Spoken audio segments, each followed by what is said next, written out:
Human trafficking charges have been laid for the first time in Edmonton and Western Canada. The charges are the result of a police investigation that found 3 women at a West End massage parlor were forced into sex slavery. David Ewasuk is following this story. He joins us now live with the details. David?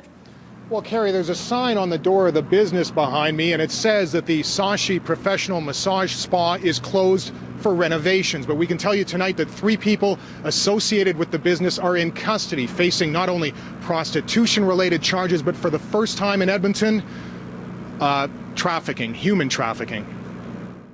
Hello. Hello, how are you? Police claim when Sashi Professional Massage Spa was still open, 3 of the many young women inside were being forced to engage in sex against their will. The operators are now facing human trafficking charges, the first of their kind ever laid in Western Canada. The results were better than we could have hoped. The result of these search warrants were that 3 women were rescued from what I believe is modern-day slavery.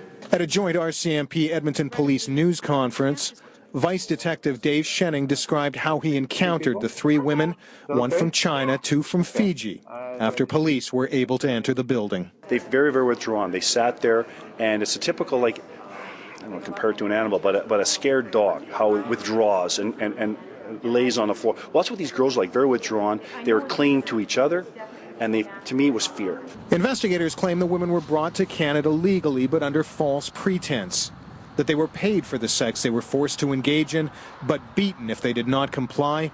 And allegations of threats, namely having details of their new life relayed back home to family. Everybody, I think it's the idea that trafficking is, you know, you're putting them in a container, bringing them from Hong Kong or something, that type of thing. But it can be just a fraud, a deceit. Hey, you're coming here to work to do something in particular. When you get here, no, you're not. Businesses neighboring the relatively new massage parlor had no idea about the police allegations. I think they just around 2 months ago.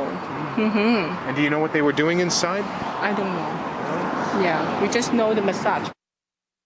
And as we said off the top, the 3 suspects remain in custody. They'll do so until their first court appearance and bail hearing. That's set for September 21st in provincial court. Carrie? So, David, what more do we know about the 3 women who were allegedly being forced into this sex slavery?